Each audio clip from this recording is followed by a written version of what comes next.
Hello, my soccer universe. You may or may not know, number 27 is my favorite number. However, around 27 Serie A is where the apathy set in. And that's the worst thing I can say, because my team Milan are out of it. And probably out of all of it, it is such a mess that, it broke me when they lost against Feyenoord. But at the moment, it almost is expected that they didn't perform. And this is the worst thing I can say. There's so much going wrong.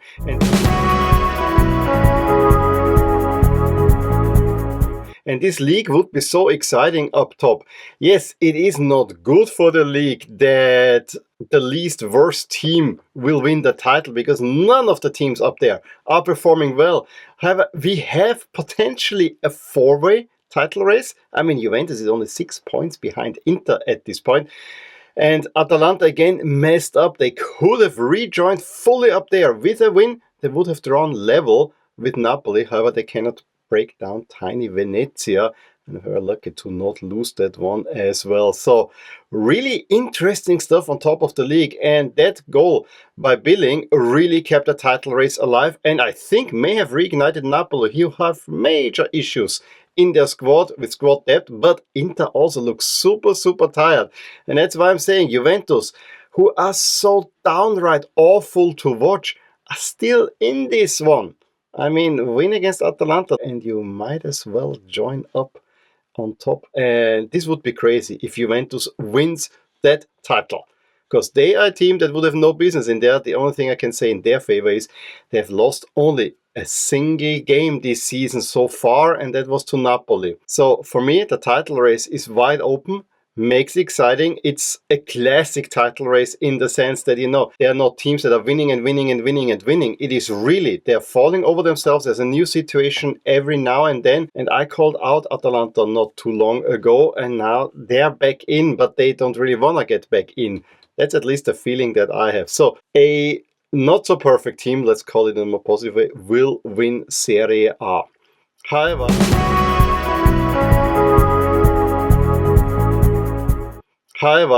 the issues in Serie A are also exemplified by two other things. First of all, your brand. And we can talk about many bigger things, but the small thing is that many teams, especially the big teams, resort to wearing weird alternative jerseys at home. We've seen Inter a few times now wearing their awful yellow and black strip at home.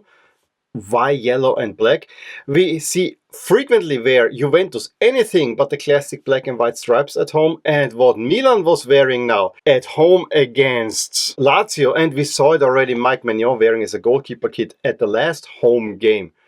Just doesn't make any sense, and it also is so tone deaf, because at the moment the mess that Milan are in, putting out such an awful kit will not only make it fail at the counter, because I don't think many of these jerseys will sell, but it is also completely selling off your club's identity. And this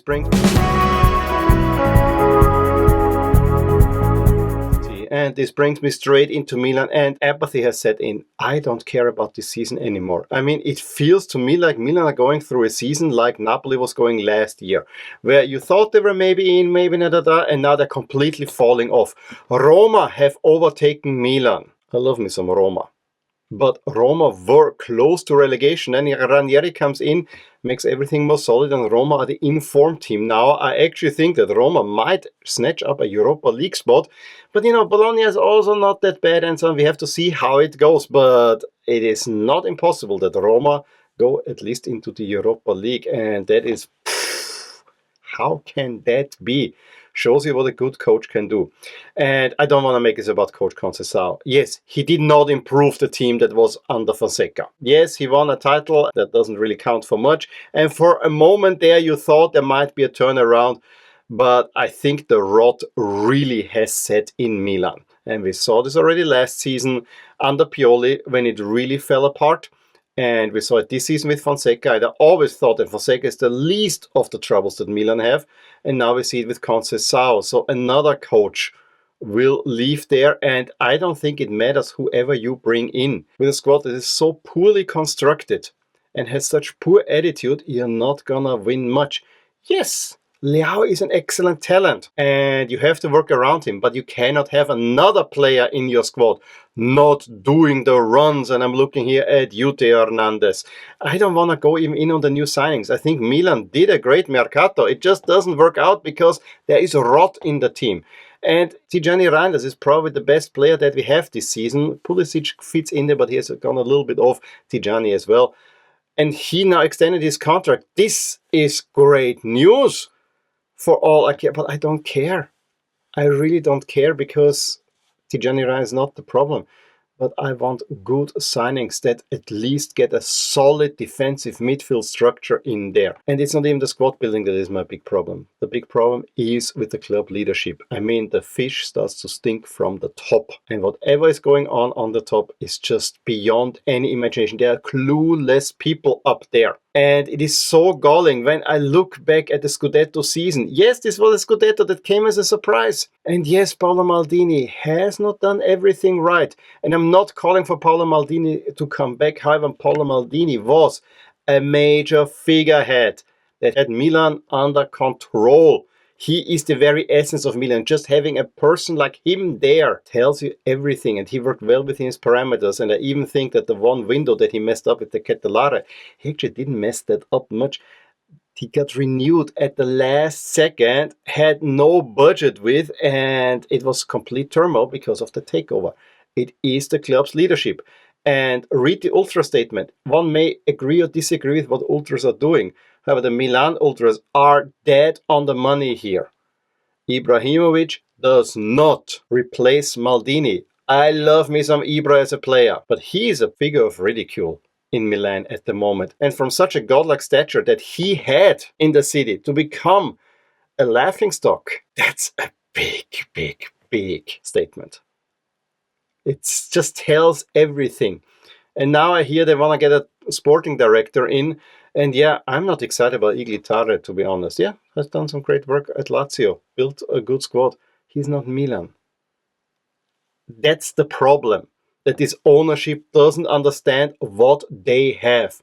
What I want is that this club is built with a clear vision, not building a stadium and we don't look at the team. A clear vision of how this team should play. And I'm fine with getting in youth players and selling them on like it is so popular at the moment, if this is done with a plan. But I don't want to hear any statements. I want to bring back Milan to the top. When nothing is happening, you need to show it on the field. This is where it all comes from. And yes, a new stadium. Great, this would be the perfect thing to have, but we know how long this takes in Italy, so we have to first get an on-field product. And this current team is a spit in the face to everything that Milan represents. Great players, not a team. Not a team. Reminds me so much of my other favorite team, Lusk, where what I saw in the fall, but they actually got it somewhat together now. I don't see this with Milan. Too big of personalities. And I think it would be great to get rid of some of these personalities and really focus on the team. If you were to ask me, Conceição did not improve things. But I think the worst thing is to let go of a coach that you just brought in that had no time to work with this squad. Back the coach and let him get rid of players. To me, that would be the only reasonable thing. Don't start another revolution. Take the coach that is known for winning. And yes, I have many qualms with him, but I would give him another chance. And yes, Cardinale, please, please, sell the club, because it's not going to get better.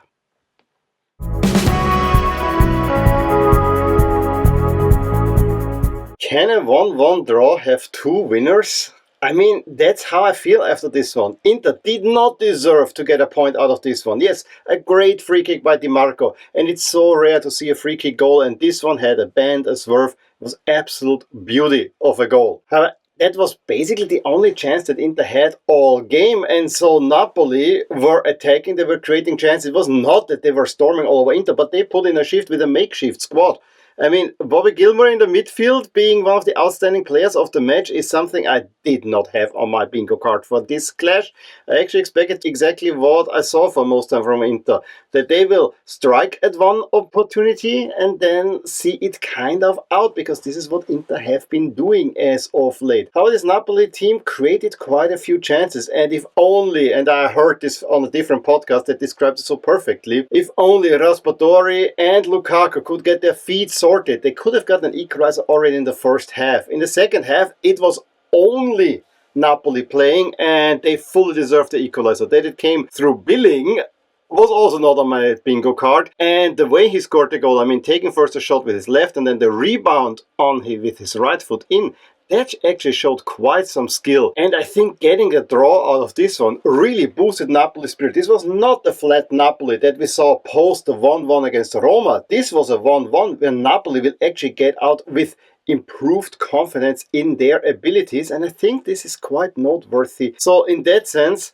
Napoli probably should have gotten the 3 points. Napoli stay very much in the title race. Philip Billing, a low knee from Bournemouth, also tells you a story of how far Serie A have fallen. Secures that one, but it's still 1 point behind Inter, but with increased confidence, I would say. Going into this big clash, and not only matching but outplaying Inter for the most time, that is definitely a boost for confidence. So that's why I think the moral winner out of this one is Napoli. However, Inter definitely will take a whole lot of pride in getting that point from the Maradona.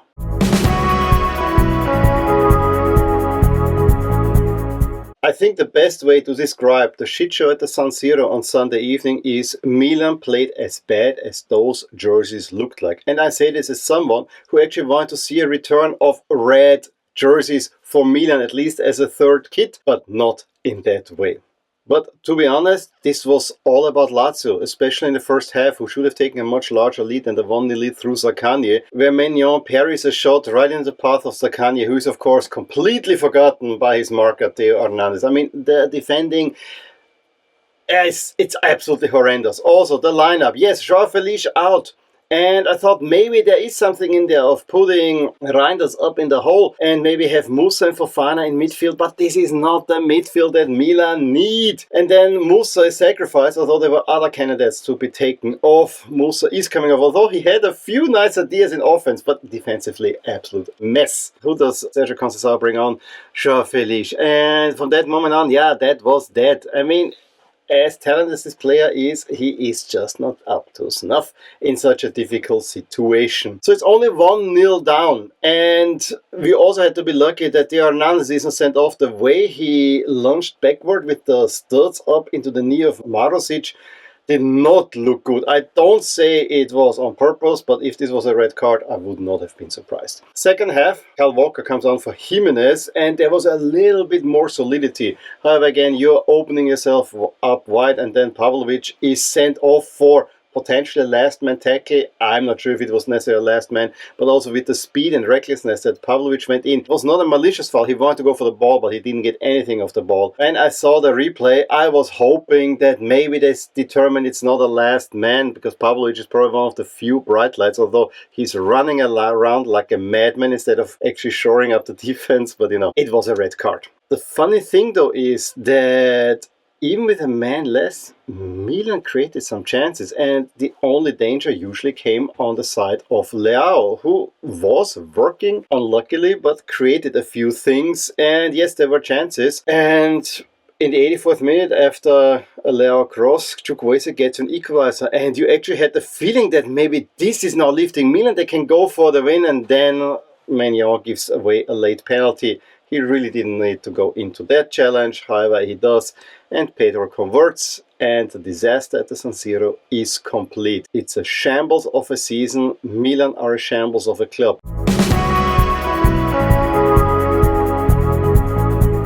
Fiorentina end a 3-game losing streak, beating Lecce 1-0 at home. The winning goal came already in the 9th minute through Robin Gosens, and they also missed the Beltran penalty in the second half. The early games on Saturday produced one of the surprise results of the round, with Venezia holding out for a 0-0 draw at Atalanta. And while the game for most of the time went as you would expect, with Atalanta attacking and Venezia holding tight, Venezia also had a really big chance with Yeboah having a one-on-one with the goalie and just dragging the shot wide. The type of chance chance that you usually miss and then end up losing. However, Atalanta majorly misfiring, and they could have gone top or drawn at least level with Inter, and they miss that. And in the late game on Sunday, Udinese get a 1-0 home win against Parma. The most notable thing is the winning goal came through Thauvin from the penalty spot, so Lorenzo Luco also was in the lineup, actually let him take it this time. Thauvin also had a second goal then, but it was disallowed for an offside. And this win continues Udinese's remarkable rise towards mid-table and potentially even threatening for more, given the form of the teams above them. Torino are putting a little run together, getting a 2-0 away win at, admittedly last place, Monza. However, they are sitting now very comfortable mid-table. Elif Elmas gets the opening goal after being assisted by Valentino Lazaro. And then Casadei gets his first ever goal for Torino as well. Relegation threatened Empoli went to Genoa and got a 1-1 draw, boosted by their huge win at Juventus in the midweek. Grassi opened the scoring, and it looked for quite a while that Empoli might actually see that one out. However, in the 81st minute, Vasquez gets the overall deserved equalizer for Genoa. Bologna get a second comeback win within 1 week. After doing that against Milan, they also do that against Cagliari. Cagliari took the lead in the 22nd minute through Piccoli, and it looked like a sturdy side. However, like against Milan in the second half, Bologna turned on. Yes, 3 changes by Italiano also speaks volumes of how happy he was with the first half. He brought Otkar Cambiaghi and Ferguson, and then it's Orsolini who, with a penalty, equalizes in the 48th minute, and then just 6 minutes later gets the winning goal. Bologna on a real run towards potentially Champions League again. And Roma remained the informed team in Serie A. Remember when Ranieri took over, they were relegation threatened. Now they have already overtaken Milan, and a European spot doesn't seem unlikely if only they wouldn't play Athletic Club in the Europa League already, because I think Athletic Club is just a tad better. And Como was also a tad better in the first half. They had a deserved lead through Cunha in the 44th minute. However, then the substitutes turned it around for Roma, and it was also an unhappy coincidence that Saelemaekers equalized in the 61st minute and Kempf is sent off with a second yellow card just 2 minutes later. That more or less broke Como.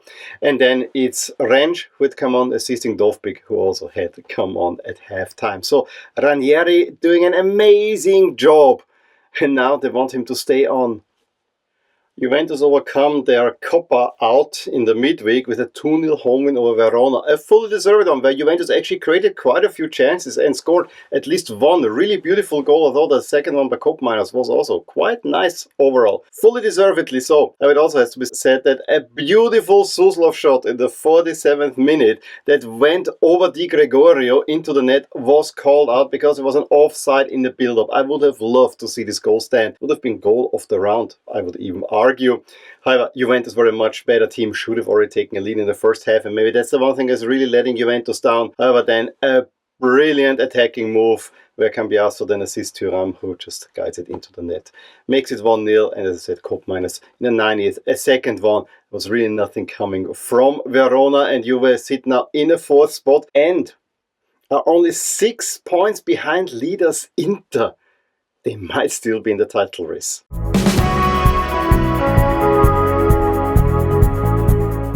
If you didn't believe me before, Juventus is back in a title race. Yes, it's only 1% chance according to my model, but it's only 6 points behind Inter, an Inter team that has been on a rather rough form. Napoli, a point behind Inter. Atalanta, 3 points behind Inter. It is tight. It is really tight up top.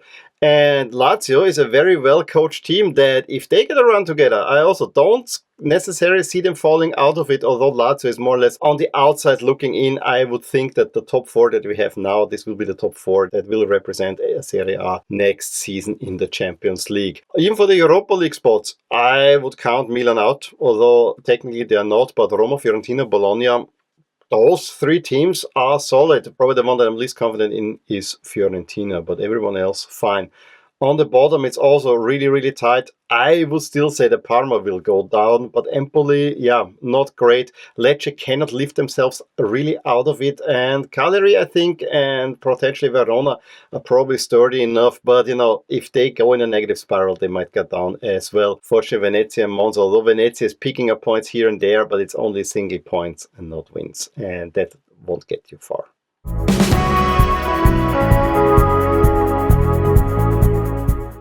Having talked all along about a title race, I think the next round is very well designed for Inter to take a leap away from the pack. I mean, Napoli face Fiorentina. That's a team that they always perform kind of so-and-so against. Inter play Monza at home. That's an easy 3 points, even for Inter coming off a Champions League trip.